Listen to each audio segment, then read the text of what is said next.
Pozdrav, kao što znate, moje ime je Velimir. Primijetio sam tijekom turističke sezone da puno ljudi sa svojom djecom dođe i naravno kao i svi ljudi žele zaroniti. Maska je jako bitna stavka, međutim djeca kad dođu na more imaju potrebu zaroniti, imaju određene probleme s maskom. Danas ću vam probati objasniti kako da te probleme savladate, odnosno par, što se kaže, tips and tricks, kako bi vam bilo lakše prilikom odabira maske, da se olakšate život sebi, svojoj djeci, a i na kraju krajeva da vi ipak, s obzirom da kupite masku, želite vidjeti ipak ispod mora nešto lijepo. Koja maska je dobra? Pa reći će vam većina ronioca da svako ima svoj nekakav odabir, nekome je bolja ova, nekome je bolja ona. Ima širokih, uskih maska, međutim ono što je najbitnije da maska ne pušta. Ima ih silikonskih, uglavnom sad su sve silikon, nekad su bile gumene. Jedino što bi ja recimo preporučio kad prilikom odabira maske, nemojte kupovati najjeftiniju masku. Zašto? Jer ovo tu staklo je od plastike i prilikom razbijanja može doći do ozljede oka, lica, a to ne želite ni sebi ni svom djetetu. Kako ćete prepoznati da je maska dobra? Pa na prednjem staklu, odnosno na prednjem dijelu stakla piše tempered, to znači da je staklo kaljeno. Znači kad kažemo da je staklo kaljeno, znači da je prošlo nekakvu kvalitetniju obradu i u slučaju razbijanja, odnosno prsnuća nje, ono će se razbiti i na isti način kao automobilsko staklo u sitne mrvice i pritom smanjiti mogućnost ozljede vašeg oka i lica.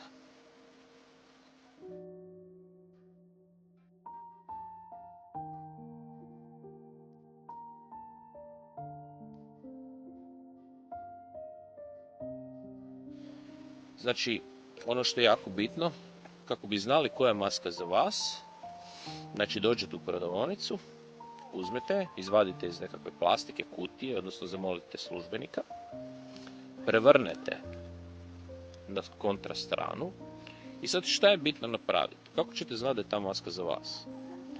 Prislonit ćete masku na lice, znači na lice, i kad budete prislonili masku na lice, povucite kroz nos zrak iz nje, tako da napravite vakuum i ukoliko je maska dihta, odnosno ukoliko je nepropusna, ukoliko nema mjesta ulaska zraku između vaše kože i maske, znači ovog dijela, ona bi trebala ostati na licu.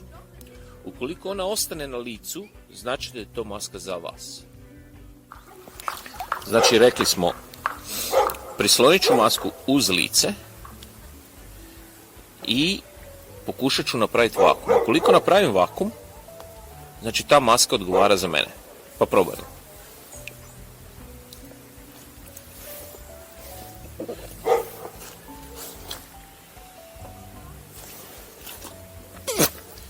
Ok, znači definitivno ova maska paše meni. Ona odgovara mom licu. Kasnije ću vam pokazati, naravno kad dođem u kućni ambijent, pokazat ću vam kako tu novu masku koju ste kupili u prodavaonici, kako ćete nju osposobiti da vam bude spremna za more. Kad kažem po time, naravno da vam se ne magli, što ima većina ljudi koji kupe novu masku, ne znaju nekakav postupak koji treba napraviti s njom.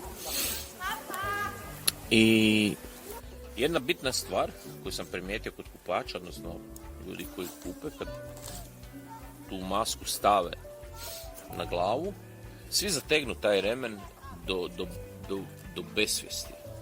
Znači onda se ta maska ureže u lice, steže čovjeka, pa stave preko uha. Pogledajte kako moja maska. Znači zašto je bitno da ta maska nije zategnuta? Bitna je iz jednostavnog razloga, kad zaronite, znači stisnut će vas tlak koji vlada okolni ispod mora i ona će sama po sebi već biti stegnuta. Znači pogledajte ovo. Znači, remen je jedva da je zategnut. Znači jedva. Ono što je bitno, znači da ovo tu iza nije zategnuto do besvijesti.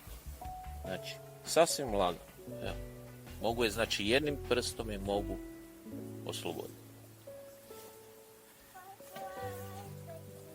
Znači samim tim, znači maska je opuštena na licu i omogućava vam, znači doslovno kad zaronite da uživate u podmorju. Znači, što je najbitnije, paše licu, remene nije zategnut, a nekakav postupak da se maska ne magli ili nešto slično, znači pokazat ću vam točno.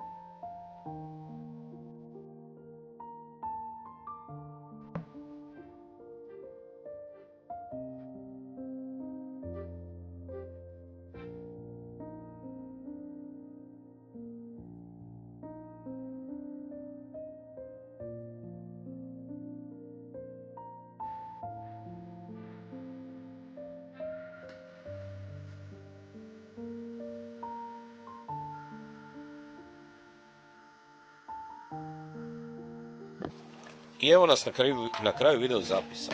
Napravili smo sve stvari koje su potrebne kako bi bili spremni za ronjenje. Jedina sitnica koju sad moramo napraviti je to je da prije samog ulaska u more masku pripremimo, odnosno napravimo da se maska ne magli. Uslijed kondenzacije dolazi do magljenja maske i sad šta treba? Postoje nekakve tvorničke supstance koje se mogu kupiti u dućanima.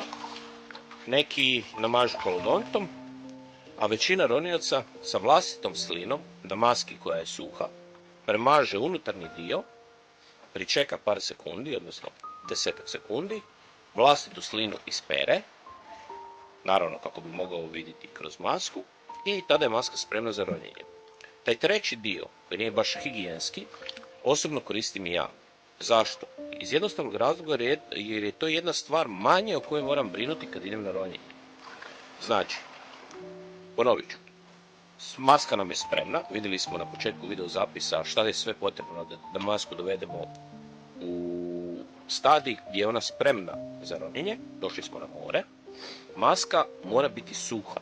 To je jedina, rekli bi ljudi, tips and tricks. Znači, maska mora biti suha prije ulaska u more. Zašto? Zato da nam se ne magli. Znači, imamo masku koja je suha, nije higijenski. U vlastitu masku sa unutarnje strane pljunemo. Bez obzira ukoliko vam se ovo gadi, bit će isprano. Znači,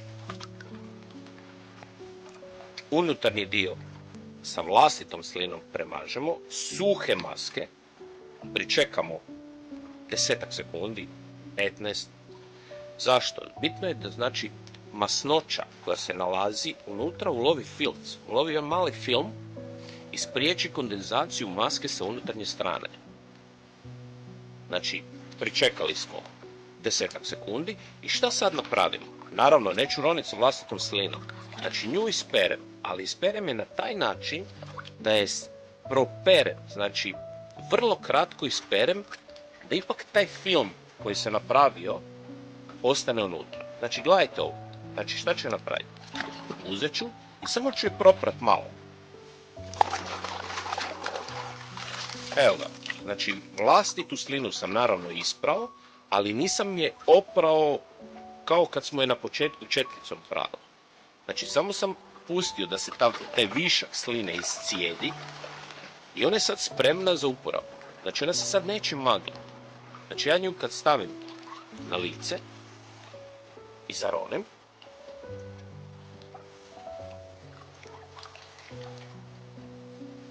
evo ga. Znači ona se sada ne magli. Znači vidit ćete na plaži ljude, djecu, njima se magli. Sa ovim tips and tricks to ćemo spriječiti. Znači, kao što vidite, ona se ne magli. I ona je u potpunosti spremna za ronjenje. U potpunosti. I to je to. I to je to. Znači, naučili smo kako je odabrati masku u dućanu. Naučili smo kako tu masku odkonzervirati. Znači, da maknemo onaj tvornički zaštitni sloj. Naučili smo sada, znači prije nego što uđemo u more, kako masku osposobiti da se ona ne magli. I to je to.